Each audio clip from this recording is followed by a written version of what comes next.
Hello friends, good morning. আমার নতুন একটি ব্লগে তোমাদের সকলকে জানাই অনেক স্বাগত। আজকে আবার তিলক পরে নিয়েছি, দেখো আমি সকলকে দেখাবো। সকলেও তিলক পরে নিয়েছে। আমরা আজকে যাব ইস্কন মন্দিরে। এখানে বৌদির বাবা মা, মাসিমা, মেসোমশাই যেখান থেকে যার কাছ থেকে দীক্ষা নিয়েছেন, উনি আজকে ওই ইস্কন মন্দিরে এসছেন। ওই মহারাজ উনি আজকে ইস্কন মন্দিরে এসছেন, তাই ওখানে প্রোগ্রাম আছে। সারা দিনটা আজকে ওখানেই আমরা কাটাবো। দেখো ওই আম বাগানের মধ্যে আজকে ভিডিও করছি। আজকে লাস্ট ভিডিও, যদিও আজকে রাতেই আমরা চলে যাব গুজরাট।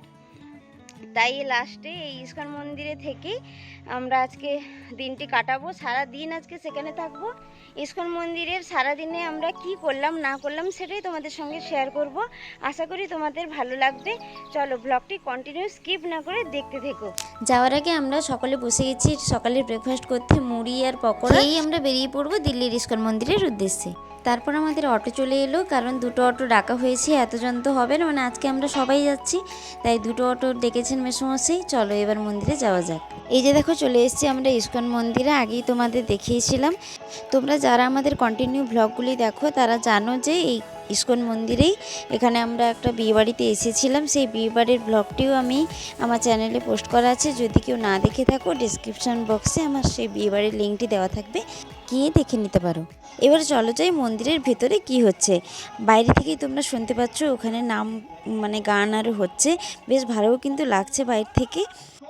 জানো, আমার এই কদিনের ইউটিউব জার্নিতে আমি যেটা বুঝেছি যে কৃষ্ণপ্রেমী অনেকেই খুবই কৃষ্ণপ্রেমী। মানে আমি যতগুলো কৃষ্ণর মানে ভিডিও দিয়েছি ততগুলোই তোমরা খুবই ভালো রেসপন্স করেছো আর কৃষ্ণের জন্য অনেক অনেক ভালোবাসা দিয়েছো।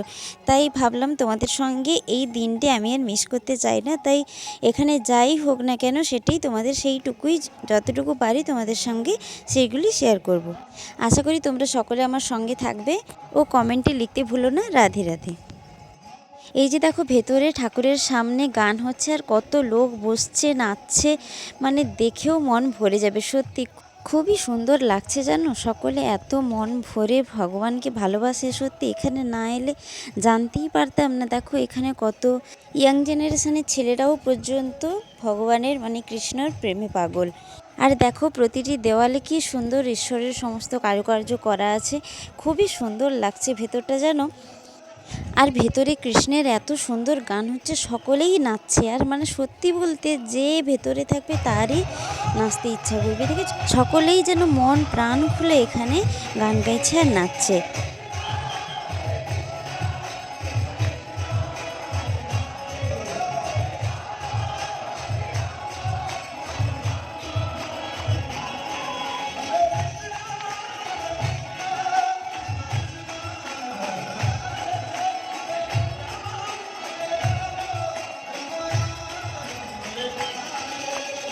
অনেকক্ষণ দূরে দাঁড়ানোর পরে যাই হোক রাধা মাধবের দেখা পেলাম। এত কাছ থেকে সুন্দর দেখতে পেলাম, খুবই সত্যি মনটি জুড়িয়ে যাচ্ছে। এত সুন্দর লাগছে, দেখো অপূর্ব রাধাকৃষ্ণের মুখটি দেখলেই যেন তুমি মায়ায় পড়ে যাবে এমন। অনেক তো ভিড় হয়েছে, তাই আমরা পরপর এগিয়ে যাচ্ছি। এখানে দেখো নরসিংহ ঠাকুরের কত সুন্দর একটি কারুকার্য করা আছে।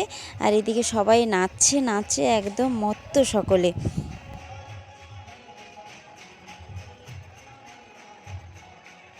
আর এদিকে একদিকে সকলেও ফুলের মালা সমস্ত, মানে এটা কমিটির হয়তো হবে কেউ। আর এখানে দেখো এই ইস্কন মন্দিরে একটি ছোট্ট মডেল করা আছে, খুবই সুন্দর লাগছে কিন্তু। ওই ইস্কন মন্দিরের ভেতরেই মানে একটু সব টাইপের আছে, যে এখানে ঠাকুরের জিনিসপত্র, গীতা, সমস্ত ফটো। এখানে মায়াপুরের কৃষ্ণ রাধারও ফটো পাওয়া যাবে। সমস্ত রকমের এখানে যেমন ঠাকুরের জিনিসপত্র হয় সমস্ত কিছুই পাওয়া যায়। বেশ সুন্দর লাগছে।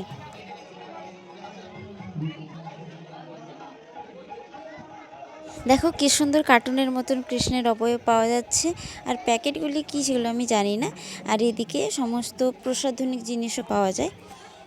আর আমি একটু বাইরে বেরিয়ে এসেছি, দেখো হাতে আমার একটি গোলাপ ফুল। এটি কিনেছিল দাদা। কেন বলো তো, এখানে সকলেই ওই যে মহারাজ এসছেন ওনার কাছে সবাই দিচ্ছেন।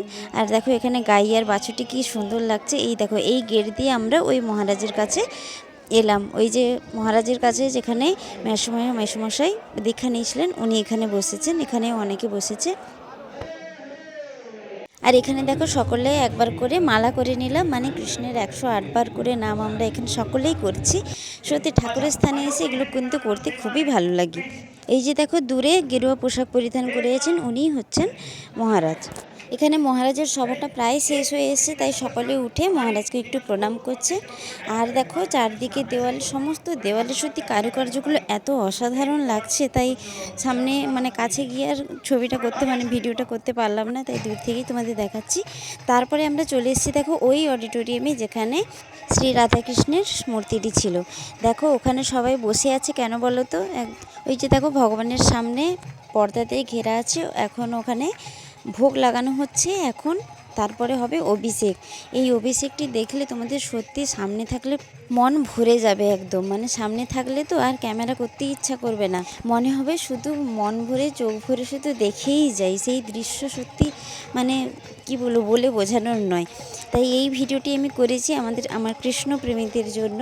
আর চারদিকে যতজন সবাই বাইরে টাইরে ছিল সবাই ভিতরে চলে এসছে, আর বারান্দায়ও সবাই ভর্তি হয়ে গেছে। আমরা বারান্দায় মানে বসছি এখন। দেখো কতটা ভিড়ের মাঝখানে বসছি, কি করে যে মানে এত ভিড়ের মধ্যে দেখতে পাবো সেটাই ভাবছি। কিন্তু সকলেই যখন এত কষ্ট করে বসছে, ভগবানের এই অভিষেক দেখা তো সকলেরই প্রাপ্য বলো, সকলেই দেখতে পাবে। এই যে দেখো পর্দা খুলে দেওয়া হয়েছে, এবার শুধু তোমরা দেখো। আর একটার জন্য আমি তোমাদের কাছে ক্ষমা চেয়ে নিচ্ছি, এখানে ক্যামেরাটা আমার ঠিকঠাক মানে বোঝা যাচ্ছে না, কেন বলো তো, এত ভিড়ের মাঝখানে হাত শুধু মানে নড়ছি, কী করব, মানে ক্যামেরাটা ফোনটা কি করে ধরবো আমি কিছুই বুঝতে পারছি না। দেখো তাও তোমরা এটিকে উপভোগ করো, যতটা পেরেছি তোমাদের সঙ্গে আমি তুলে ধরার চেষ্টা করছি।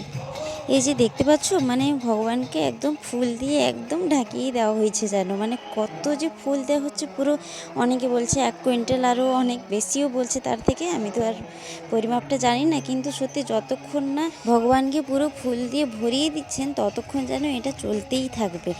দেখো তোমরাও শুধু কেমন লাগছে। এই যে এতক্ষণ একটু রাধাকৃষ্ণের দর্শনটা পেলাম, মানে তখন সেই উপরের আলোর ঝাড়িগুলোর জন্য দেখা যাচ্ছিল না, এখন দেখেছো পুরো মূর্তিটিকে যেন পুরোই ফুল দিয়ে পুরো একদম সাজিয়ে ভরিয়ে দিচ্ছেন পুরো এমন।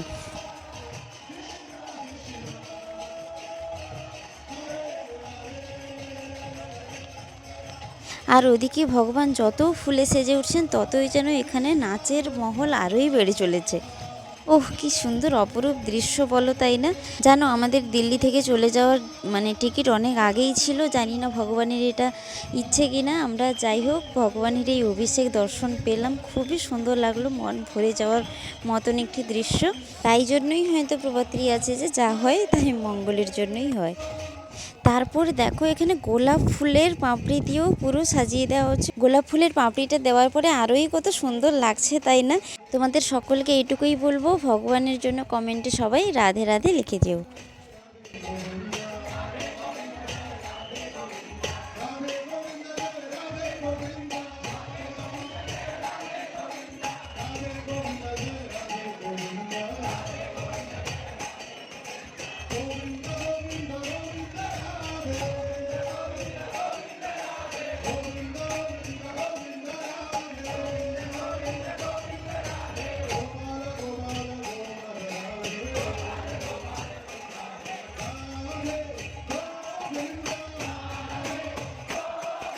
দেখেছো, তোমাদের বলেছিলাম না এই ফুলের বর্ষণ যেন শেষই হচ্ছে না। ভগবান শ্রী রাধাকৃষ্ণকে কী যে সুন্দর লাগছে সত্যি বলে বোঝানো যাবে না।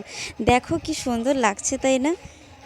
দেখো কত কত ফুলের যেন শেষ নেই, ভাবছি এত সত্যি ফুল কোথায় পেলো।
তারপরে এখানে ফুলের অভিষেক হওয়ার পরে এখানে আরতি হচ্ছে, এটার পরেই শেষ হয়ে যাবে। যাই হোক, তোমাদের কেমন লেগেছে প্লিজ কমেন্টে জানিও।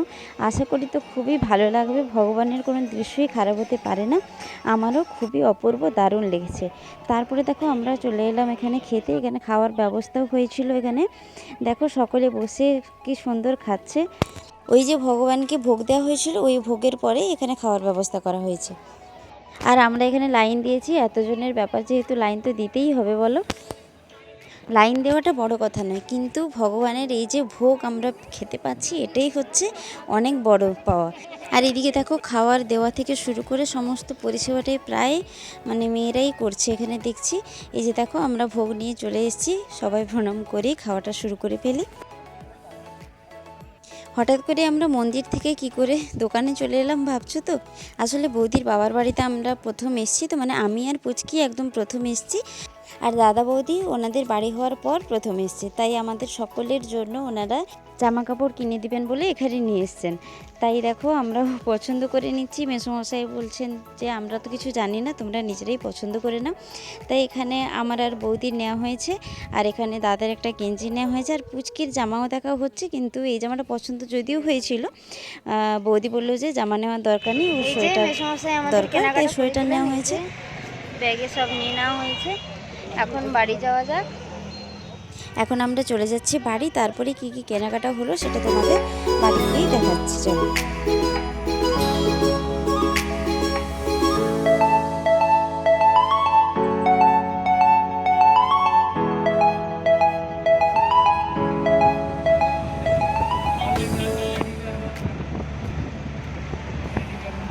পৌঁছে গেছি আমরা বাড়ি। এই সোয়েটারটি হলো পুচকির সোয়েটার, আর এই জামাটি দেখো, এই জামাটি হচ্ছে 3 পিসের একটি সেট, সেটি হচ্ছে আমার, আর এটি হচ্ছে বৌদির। আর তোমাদের একটি জিনিস শেয়ার করা হয়নি, সেটি হলো কি বলো তো, ওই যে আমরা বিয়ে বাড়িতে এসেছিলাম, ওই মামা আমাদের সকলের জন্য জামা কাপড় শাড়ি সবাই সব কিছু এনে দিয়েছেন। এটি হলো দেখো বৌদির শাড়ি, আর এর আগে যেটি দেখিয়েছিল সেটি হলো মাসিমার শাড়ি। আর দাদাকে দিয়েছেন প্যান্টের পিস, জামার পিসের সেট একটি রেমন্ডের, সেটি এই যে সেটটি, এটি হচ্ছে দাদার সেট। আর হচ্ছে আমার জন্য দেখো এই যে লেখা আছে সোনুর ননদ, এই যে হলো আমার এটি চড়িদার পিস। এটি বেশ ভালো লাগছে, সকলের খুবই পছন্দ হয়েছে। কে দিয়েছে রে? দাদান? দাদুন? এটা তোর থেকেও বড়। নাতনি চলে যাবে, তাই দাদু ওকে মেসোমশাই ওকে ওই টেরিটা কিনে দিয়েছেন। আর তারপরে আজকে রাতের ডিনার হচ্ছে এই খিচুড়ি আর আলু ভাজা, বেগুন ভাজা, পাঁপড়। সকলে মিলে আজকে শেষ দিন খেতে বসে গেলাম। কেন বলো তো, আজকের ভোরের ট্রেনেই আমাদের আজকে যেতে হবে গুজরাট, তাই আমরা সকলে মিলে বসছি। খুবই মন খারাপ করছে, এতদিন মাসিমা মেসোমশাইয়ের সঙ্গে ছিলাম, অনেক জায়গায় ঘুরেছি, আর শেষে তো এই কৃষ্ণের এই দর্শন, রাধে কৃষ্ণের এই দর্শন খুবই অপূর্ব। এই যে এখন রাত নয়, বুঝতে পারছো, এখন হচ্ছে সকাল। আমরা ভোর ভোর উঠে পড়েছি, এখন 6টা বাজে, আমাদের ট্রেন আছে 8টায়, তাই আমরা ভোর ভোর উঠে চলে যাচ্ছি। খুবই মন খারাপ, এখন যাই গাড়ির কাছে। এই যে গুজরাটের ট্রেনে আমরা বসে পড়েছি। বৌদিরও খুবই মন খারাপ, কারণ নিজের বাবার বাড়ি বলে কথা বলো, নিজের বাবার বাড়ি থেকে যে কোনো মেয়ে গেলে তারই মন খারাপ হয়, সেই জন্য ওরও মন খারাপ। আর এদিকে পুচকি দেখো প্ল্যাটফর্মের একটি কুকুর, বাচ্চা কুকুরকে দেখে ও কেমন আনন্দ পেয়ে ওর সঙ্গে ওই ভিতর থেকেই খেলা শুরু করে দিয়েছে। যাই হোক, এবার যেতেই তো হবে, সকলের মন খারাপ হলেও বা কী করার আছে, যেতে যখন হবে যাওয়া যাক, চলো। দিল্লিতে থাকাকালীন আমরা কোথায় কোথায় ঘুরেছি, দিল্লির সমস্ত ভ্লগ আমার চ্যানেলে দেওয়া আছে, চেক করে নিতে পারো। আর আমি ডেসক্রিপশান বক্সেও সমস্ত ভ্লগের লিঙ্ক দিয়ে রাখবো, তোমরা অবশ্যই চেক করে নিও। আজকে ভিডিওটি কেমন লাগলো কমেন্টে সকলে জানিও। রাধে রাধে।